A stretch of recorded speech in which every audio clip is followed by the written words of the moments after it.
Good morning. Good morning.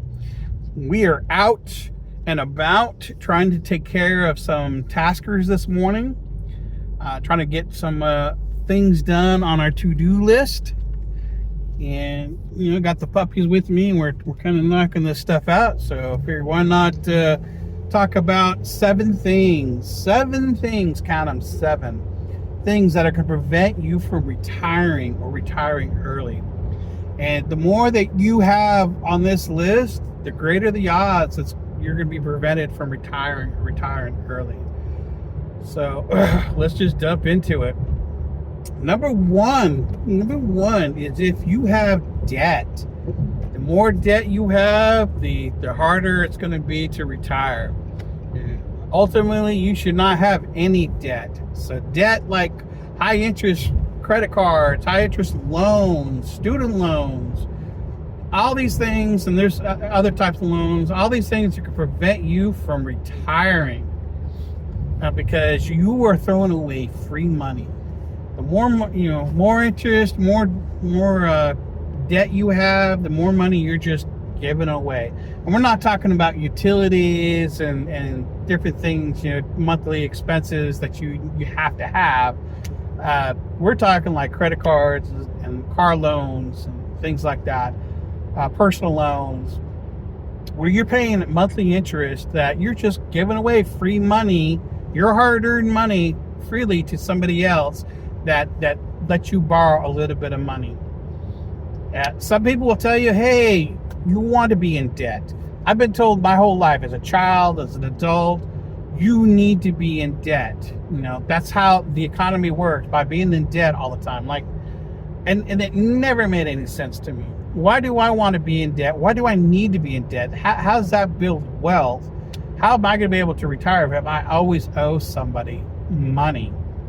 Well, it doesn't. It's a misconception that people tell to ensure that you don't retire, that you're always going to be paying some kind of debt, that you're going to be working forever.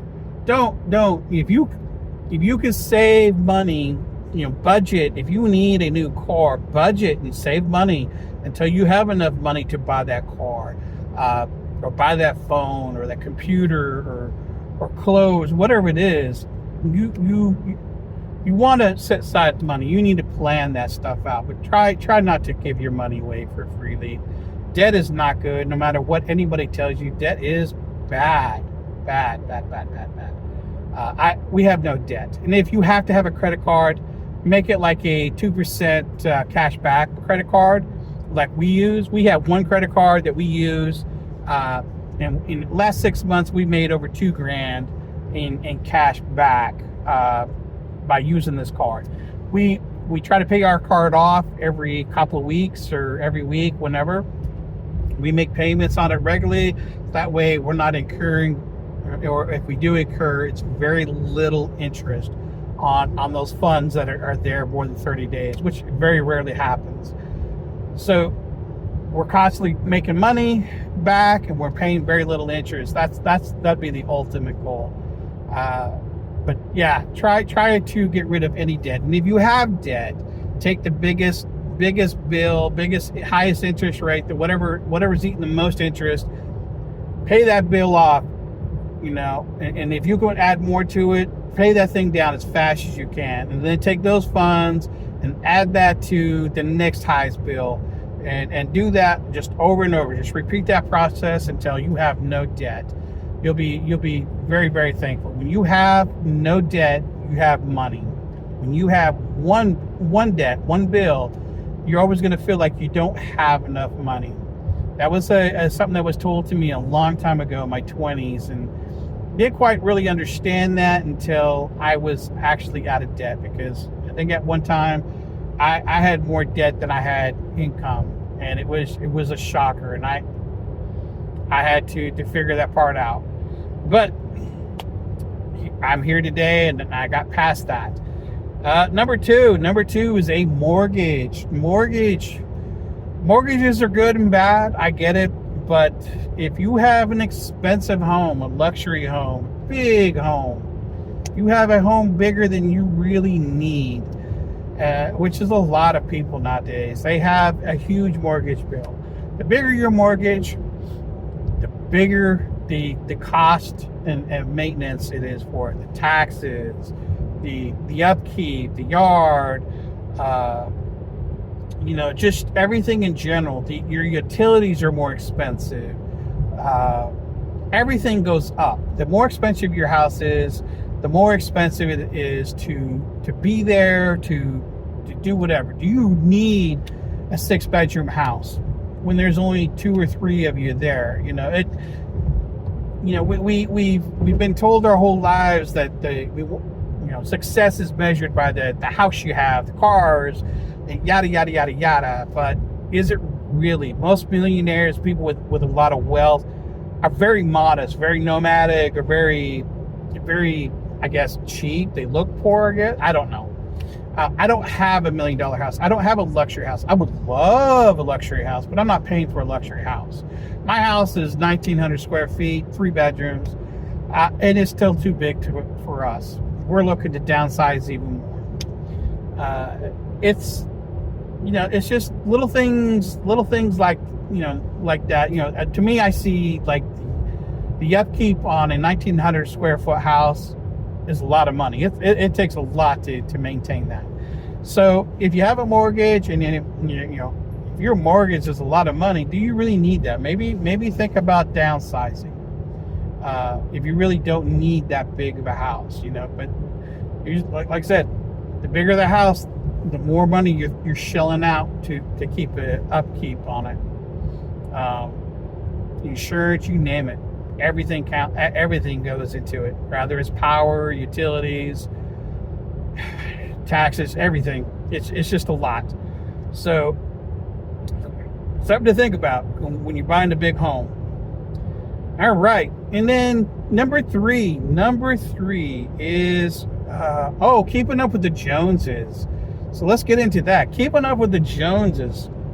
Keeping up with the Joneses is a term in America, I guess. I don't know where everybody's watching from, but it's a term like, hey, keeping up with your neighbors and keeping up with everybody in technology, having nice things, nice cars, clothes, have the latest craze, the latest and greatest in whatever, Gucci bags or whatever it is, you have to have the latest and greatest. I have friends that they love to flaunt their toys, and there's nothing wrong with that. If that's what they truly are into, that's fine. But if you're like that with everything, yeah, it gets daunting and just, it's gonna hold you back.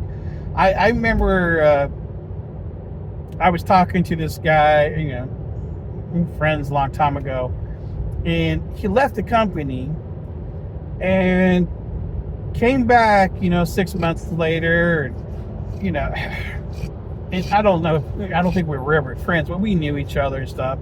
And when he came back, I was like, oh, hey, I see you're back. He goes, yeah, guess what? I got 2 Denali's down. Not high, or how's everything been, but you had to throw out your status to me and to let me know that you have 2 Denali's down. You had a Hummer, you had an Escalade before, and you come back 6 months later, and I don't know if you still have those vehicles, but you got 2 Denali's down. I'm like, wow, that's definitely a status car. You got 2 status cars, and they're probably both brand new, and you're forking out, quite a bit of money for it. But yeah, it's just status. You're trying to keep up with the Joneses, and I'm not playing that game. My cars, economy cars, dude. I had 1 luxury car in my lifetime, and I've learned that, hey, it's expensive just to keep the upkeep on a luxury car. Anytime you go in, everything's a lot more expensive. And I won't say that it run any better than a non-luxury vehicle. So there is that. So yeah, just keeping up with the Joneses can be difficult, and if you're keeping up with the Joneses, it's going to hold you back. It will hold you back. Number four would be budgeting, or the lack of budgeting. I mean, If you're not budgeting, or you're not staying true and focused on your budget, especially when you're planning, uh, you are not going to be able to retire like you want to. It's going to prevent you. I have a friend that told me one time that but is budgeting really that important? Which kind of shocked me, because we've had discussions about retirement and different things before, and he telling me that, is it really that important? You know, like me and my wife, we budget, like we say we budget for food, but if we go over it, whatever, you know, we will reset next month. And I'm like, well, I said, absolutely. If you are not budgeting and you're not being true to your budget, then you're not learning, you're not reassessing and trying to identify what your expenses are, your day-to-day expenses are. Why budget if you're not going to do it, right? So you need to know where your money is coming from, why you're spending, why you're going over your budget all the time, and how do you cut back. You want to be true to your budget as much as you can, and you know, if you're eating out all the time, I don't have a problem with that, but set it in there and say, okay, maybe we don't need to go eat out, 3 times a week. Maybe let's eat out 1 time a week, but budget that in. Hey, if we go over this budget, we can't eat out. Maybe try to cook in more. Maybe try to bring your lunches, or like a lot of times my wife likes to make meals on Saturday, Sunday, and we have food prep for the week, which saves us money and time. We can just go reheat up some lasagna or whatever she decides to make for the week. She'll have 2 or 3 different dishes, and that's what we'll chew on for the week, and when times are busy. So yeah, budgeting is great if you stick with it. If you're not budgeting, then how do you know where your money is going to? Like I had a subscription that renewed every 3 years, and I tell people to go back like 14 months in their bank account when they're setting up a budget, creating a budget. But sometimes you might probably need to go 3 years ago, because this one hit me, and it's $800 that I didn't budget for. Luckily, I had money to cover that. But yeah, it's and I canceled it since then. But it could have hurt me really, really bad if I wasn't prepared like I was to cover expenses like that.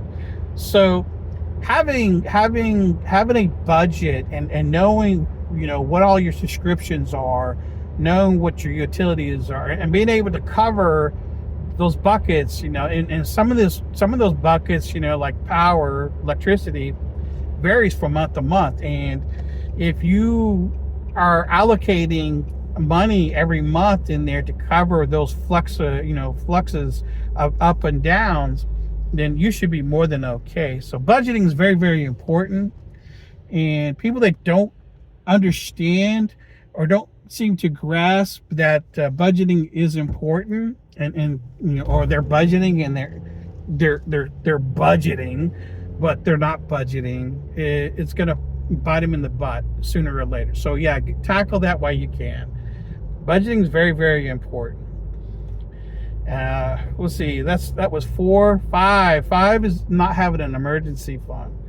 Emergency fund is very, very important to be able to pull funds within a 24-hour period or so. It doesn't need to be sitting in your bank account. It does not need to be like accessible at a moment, a second, but you're being able to pull it within a 24-hour period. And the rule of thumb typically is to have 3 to 6 months of your salary, they say salary, readily available in I guess like a checking account. But I disagree with that. It needs to be 6 to 12 months of your expenses. Your monthly expenses need to be set. So if you're spending if your monthly expenses are, 2,000 a month, going out of pocket, then you need to have 2,000 times 12 set aside to cover your expenses bare minimum. And that includes, whatever your budget is. So, that includes food, utilities, to cover any kind of expense, anything that's going to leave your money, leaves your pocket. And you're going to know this back because you're budgeting. If you're budgeting properly, you're going to know what your expenses are each month, and that's going to tell you, times 12, what you need to have minimum set aside, because you don't know what's going to happen today, tomorrow, or the next. Things happen, and if you were unprepared for it, you could be sidelined and having some really difficult times ahead of you.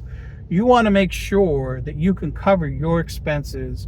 Rather, your house burned down, your car died and you need to buy a brand new car, a family medical emergency, or and you lose your job.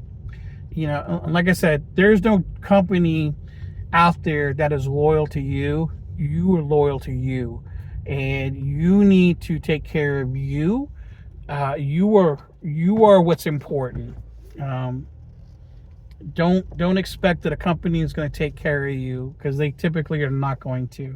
HR is not your friend, and they're not going to take care of you. You are an asset to make money. That's all you were there for. So just kind of keep that in mind. Outside that, number six, we are going to talk about investing.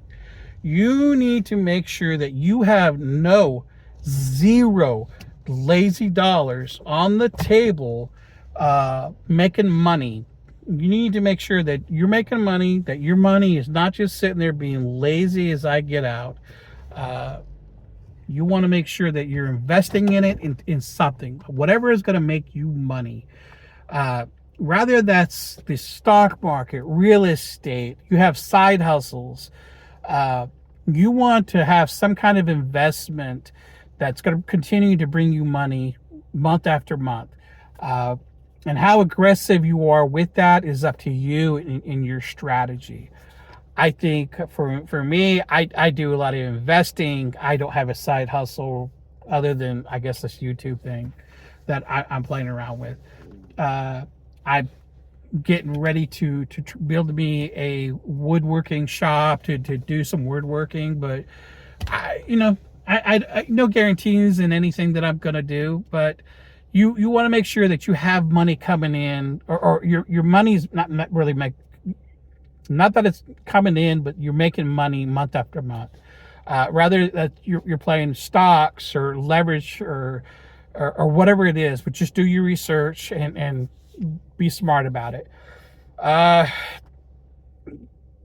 your money doing something. Rather, I don't care if it's money markets, CDs. Hopefully you're doing something. And if you need to talk to somebody, there's lots of communities out there to talk about it. And if there's, if you're making money other than real estate or investing, you have a side hustle, let me know in the comments, because I would love to know what you are doing to make a little bit of money. Income, money, whatever. That's very, very interesting. Anyhow, yeah, please let me know. And for those who do not know who I am, I'm Tiger. This is the Tiger on Fire channel. I talk a lot about retirement, my retirement and journey and whatnot. And and please like and subscribe and leave comments, please. Number 7. This is probably going to be the biggest one that's going to prevent you from retiring. Not communicating with your spouse. If you are not on the same page with your spouse does not know your intentions, your plans, you guys are not talking and having that communications and plan, it's going to be very difficult. You're not going to just be able to retire one day and them not be upset about it. You may not be ready about it. They may not be ready about it. We have a friend that wife, I don't think ever wants him to retire. He can retire, but his wife won't let him retire. And to me, that's just mind-boggling to me. I want to be able to retire, and for him, he won't be able to retire because him and his wife are not on the same page. So make sure you have that and communicate with that. And if you're not on the same page, then you have to work that out, because the lack of communications and whatever could cause a lot more grief and headaches down the road. So communication is key. So with that, those are my seven things that can prevent you from retirement. So please think about them, plan accordingly, have a good retirement plan, and I will see you guys on the next. Thank you for watching, subscribing, liking, and leaving comments. Love you guys. Later.